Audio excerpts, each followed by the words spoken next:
কিন্তু আন্দালিব রহমান পার্থ সাহেব যে বক্তব্য দিয়েছেন, আমরা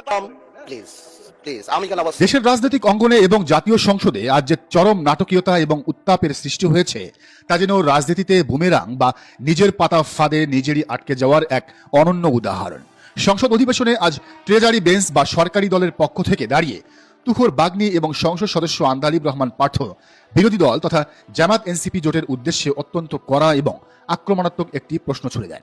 তিনি অত্যন্ত তীক্ষ্ণ ভাষায় বলেন, যারা আজ ৭২-এর সংবিধান ছুঁড়ে ফেলে দিতে চায় তাদের কি ৭১-এর পরাজয়ের গ্লানির কথা মনে পড়ে না? আন্দালিব রহমান পার্থ অত্যন্ত স্পষ্ট এবং জোরালো ভাষায় দাবি করেন, এই ৭২-এর সংবিধান যারা পরিবর্তন করতে চায় তারা মূলত স্বাধীনতা বিরোধী শক্তিরই প্রতিচ্ছবি।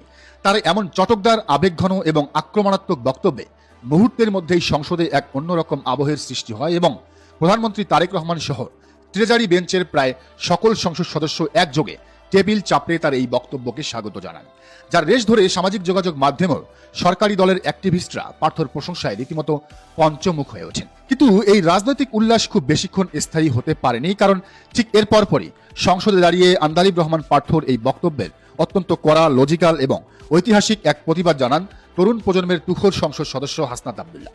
তিনি স্পিকারের দৃষ্টি আকর্ষণ করে অত্যন্ত সুকৌশলে পার্থর বক্তব্যের জবাব দিতে গিয়ে পুরো সংসদকে স্তব্ধ করে দেন। হাসনাত আব্দুল্লাহ সরাসরি স্মরণ করিয়ে দেন যে ৭২-এর এই সংবিধান ছুঁড়ে ফেলে দেওয়ার ঐতিহাসিক ঘোষণাটি একসময় স্বয়ং সাবেক প্রধানমন্ত্রী এবং বিএনপির চেয়ারপারসন বেগম খালেদা জিয়া দিয়েছিলেন। যেদিন এই পার্লামেন্ট জনতার সরকারের কাছে যাবে, এদিন এই সংবিধানকে ছুঁড়ে ফেলা হবে। তিনি প্রকাশ্যে বলেছিলেন যে ক্ষমতায় এলে এই বাকশালী সংবিধান তিনি ছুঁড়ে ফেলে দেবেন।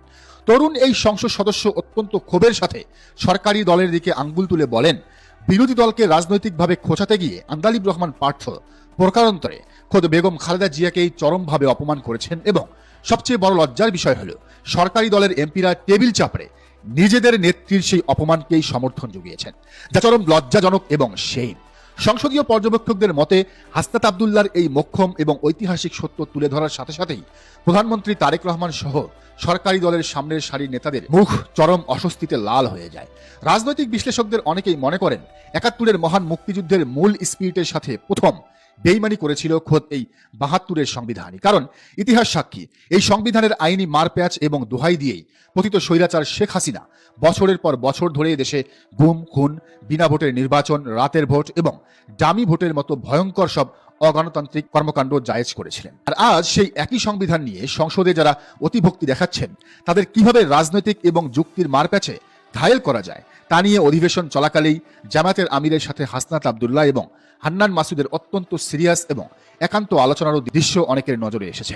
দর্শক, আজকের এই চরম উত্তেজনার মধ্যেই সংবিধান ইস্যুতে সরকারি দলকে রীতিমতো একটি আইনি এবং রাজনৈতিক ক্লাস নিয়েছেন জামায়াতে ইসলামীর সংসদ সদস্য এবং সুপ্রিম কোর্টের প্রখ্যাত আইনজীবী ব্যারিস্টার নাজিবুর রহমান মোমেন। ১৫২ অনুচ্ছেদে বলা হয়েছে আদেশ অবশ্যই আইন। এক্ষেত্রে তিনি সংসদে দাঁড়িয়ে অত্যন্ত ক্ষুরধার যুক্তিতে বলেন, যে কোনো দেশের সংবিধানের আসল বাপ বা মালিক হলো সেই দেশের সাধারণ জনগণ। সংবিধান কোনো ঐশী বা পবিত্র ধর্মগ্রন্থ নয় যে যুগের পর যুগ তা কোনোভাবেই পরিবর্তন করা যাবে না। দেশের মালিক হিসেবে জনগণ যখন চাইবে তখনই তাদের প্রয়োজনে এই সংবিধান পরিবর্তন বা সংস্কার হতে পারে এবং ঠিক সেই অধিকার ও তাগিদ থেকেই সদ্য সমাপ্ত নির্বাচনে দেশের প্রায় ৭০% মানুষ এই গণভোট বা সংস্কারের পক্ষে তাদের ঐতিহাসিক রায় দিয়েছেন। ব্যারিস্টার মোমেনের এই অকাট্য আইনি যুক্তির পর সংসদে সরকারি দলের এমপিদের আর কোনো আইনি ব্যাখ্যা দেওয়ার সুযোগই ছিল না। রাজনৈতিক বিশ্লেষকরা বলছেন, প্রধান বিরোধী দল হিসেবে সংসদে জামায়াতে ইসলামী এখন একটি অত্যন্ত স্ট্রং বা শক্তিশালী অবস্থানে এসে দাঁড়িয়েছে এবং তারা সংবিধান ও অন্যান্য জাতীয় ইস্যুতে সরকার পক্ষকে একেবারে ধরে ধরে যুক্তি দিয়ে দাঁত ভাঙার জবাব দিচ্ছে। বিরোধী দলের আসনে বসে একটি রাজনৈতিক দলের ঠিক যে ধরনের আগ্রাসী এবং লজিক্যাল পারফরমেন্স দেখানো দরকার, গতকাল থেকে জামাত ঠিক সেই পুরনো এবং লড়াকু ফর্মেই যেন আবার ফিরে এসেছে এবং সংসদে তারা সেটা অত্যন্ত ধারাবাহিকভাবে প্রমাণ করে দিচ্ছে। শুধু নাজিবুর রহমান মোমিন নন, আজ আবারও ফাটিয়ে দিয়েছেন জামাতের এমপি শফিকুল ইসলাম মাসুদ। তিনি বলেছেন, এই বিএনপি সরকার ফ্যামিলি কার্ড, কৃষক কার্ডকে গুরুত্ব দিয়ে দেখলেও যে জনগণকে এসব কার্ড দেওয়া হবে তাদের রায় তারা মানছে না।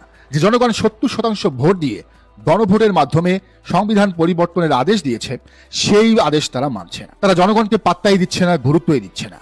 আর আখতার হোসেন সংসদে দাঁড়িয়ে মূলত ইনডাইরেক্টলি সালাউদ্দিন আহমেদকে বাংলাদেশের ইতিহাসের সবচেয়ে বড় মুনাফেক হিসেবে পোর্ট্রে করলেন। আখতার জিজ্ঞেস করেছে, ৫ আগস্টের পর অ্যাটর্নি জেনারেল যিনি বর্তমান আইনমন্ত্রী তার নিয়োগ কোন সংবিধান মেনে হয়েছে? অন্তর্বর্তীকালীন সরকার কোন সংবিধানের আন্ডারে নির্বাচন আয়োজন করলো, কোন সংবিধান অনুযায়ী ক্ষমতা হস্তান্তর করলো। সালাউদ্দিন আহমেদ নিয়মিত ঐক্যমত কমিশনের বৈঠকে যেতেন। জুলাই সনদ কিভাবে বাস্তবায়ন করা যায় এ বিষয়ে তিনি রূপরেখাও দেন। গণভোটের বৈধতার কথা তিনিই প্রথম বর্ণনা করেন। সেই সালাউদ্দিন আহমেদ আজ স্বরাষ্ট্রমন্ত্রী হয়ে আগের সব বক্তব্যের সাথে কন্ট্রাডিক্ট করে এমন কথা কিভাবে বলেন?